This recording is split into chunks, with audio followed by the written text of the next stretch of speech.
ओम साई राम। साई सच्चरित्र अध्याय 12। इस अध्याय में हम बाबा की लीलाओं का अनुभव करेंगे। बाबा किस प्रकार भक्तों से भेंट करते और कैसा बर्ताव करते थे, इसका वर्णन किया गया है। वीडियो अच्छा लगा तो लाइक और सब्सक्राइब जरूर करना। श्री गणेशाय नमः। श्री सद्गुरु साईनाथ महाराज की जय। संतों का कार्य। हम देख चुके हैं कि ईश्वरीय अवतार का ध्येय साधुजनों का परित्राण और दुष्टों का संहार करना है, परंतु संतों का कार्य तो सर्वथा भिन्न है। संतों के लिए साधु और दुष्ट पर्याय एक समान ही है।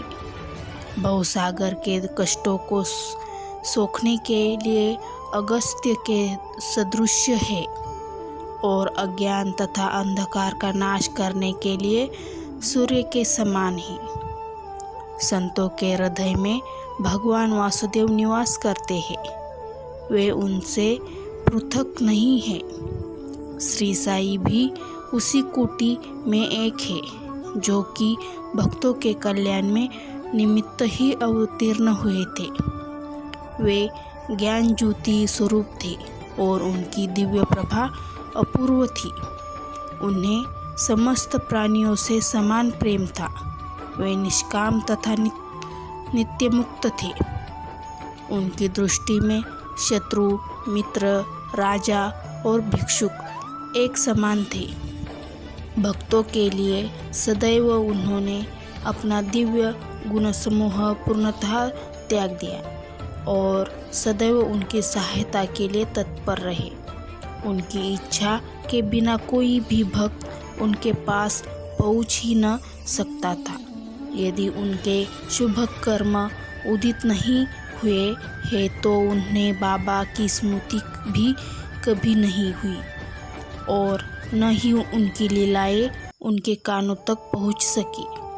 तब फिर बाबा के दर्शनों का विचार भी उन्हें कैसे आ सकता था। अनेक व्यक्तियों की श्री साई बाबा के दर्शन की इच्छा होते हुए भी उन्हें बाबा के महासमाधि लेने तक कोई योग प्राप्त न हो सका।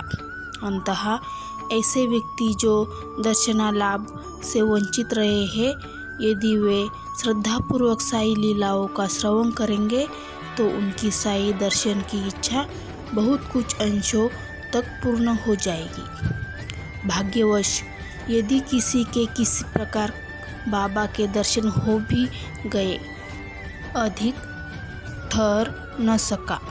इच्छा होते हुए भी केवल बाबा की आज्ञा तक ही वहाँ रुकना संभव था और आज्ञा होते ही स्थान छोड़ देना आवश्यक हो जाता था। अंततः यह सब उनकी शुभ इच्छा पर ही अवलंबित था। काका महाजनी। एक समय काका महाजनी मुंबई से शिरडी पहुँचे। उनका विचार एक सप्ताह ठहरने का और गोकुल अष्टमी उत्सव में सम्मिलित होने का था। दर्शन करने के बाद बाबा ने उनसे पूछा, तुम कब वापस जाओगे? उन्होंने बाबा के इस प्रश्न पर आश्चर्य सा हुआ। उत्तर देना तो आवश्यक ही था, इसलिए उन्होंने कहा, जब बाबा आज्ञा दे।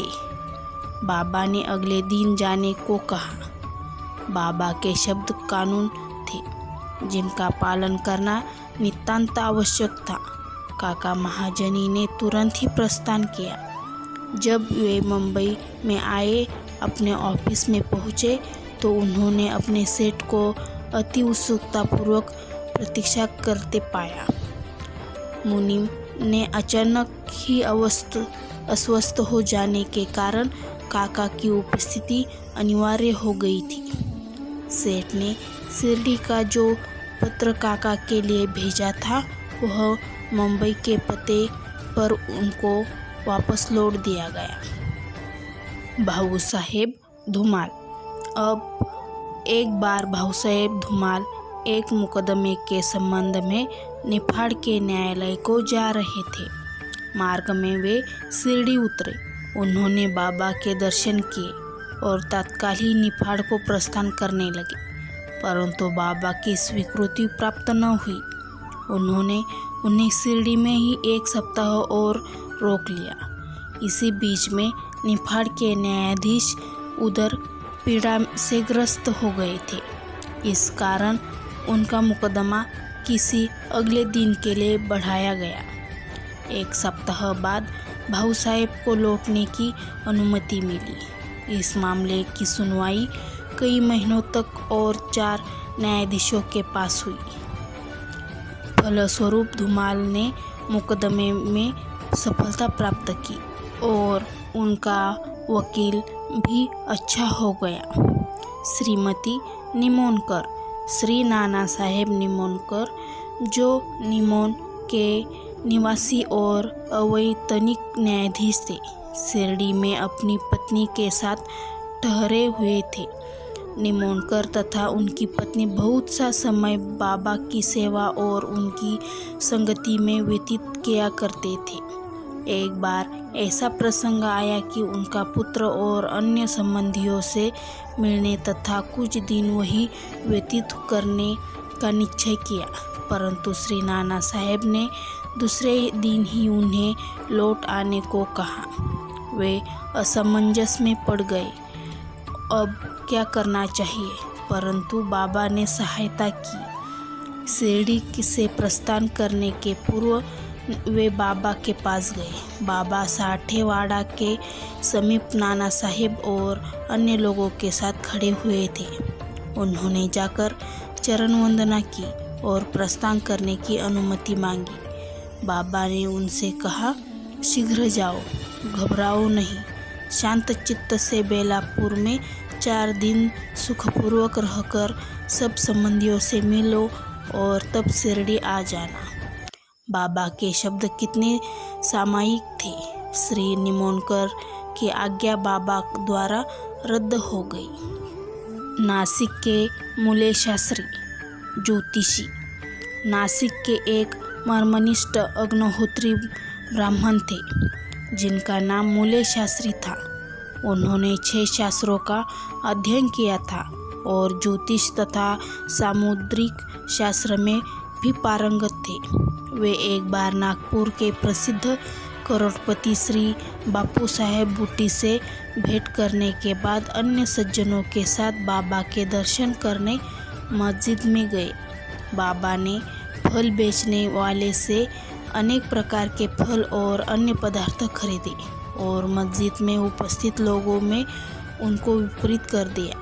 बाबा आम को इतना चतुराई से चारों ओर से दबा देते थे कि चूसते ही संपूर्ण रस मुंह में आ जाता था। गुठली और छिलका तुरंत फेंक दिया जा सकता था। बाबा ने केले छिलकर भक्तों में बांट दिए और उनके छिलके अपने लिए रख लिए। मूले शास्त्री ने बाबा के साथ परीक्षा करने की प्रार्थना की, परंतु बाबा ने उनकी प्रार्थना पर कोई ध्यान न देकर उन्हें 4 केले दिए। इसके बाद सब लोग वाड़े की ओर लौट आए। अब मूले शास्त्री ने स्नान किया और पवित्र वस्त्र धारण कर अग्निहोत्री आदि में जुट गए। बाबा भी अपने नियमानुसार लेंडी को पवाना हो गए। जाते जाते उन्होंने कहा कि कुछ गेरू लाना, आज भगवा वस्त्र रंगेंगे।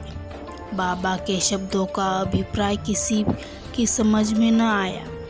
कुछ समय के बाद बाबा लौटे। अब मध्य बेला की आरती की तैयारियां प्रारंभ हो गई थी। बापू साहेब जोग ने मूले से आरती के साथ करने के लिए पूछा। उन्होंने उत्तर दिया कि वे संध्या समय बाबा के दर्शनों को जाएंगे। तब जोग अकेले ही चले गए। बाबा के आसन ग्रहण करते ही भक्त लोगों की उनकी पूजा की। अब आरती प्रारंभ हो गई। बाबा ने कहा, उस नए ब्राह्मण से कुछ दक्षिणाएं लाओ। बूटी स्वयं दक्षिणा लेने को गए और उन्होंने बाबा का संदेश मूले शास्त्री को सुनाया। वे बुरी तरह घबरा गए। वे सोचने लगे कि मैं तो एक अग्निहोत्री ब्राह्मण हूँ, फिर मुझे दक्षिणा देना क्यों उचित है। माना कि बाबा महान संत है, परंतु मैं तो उनका शिष्य नहीं हूँ।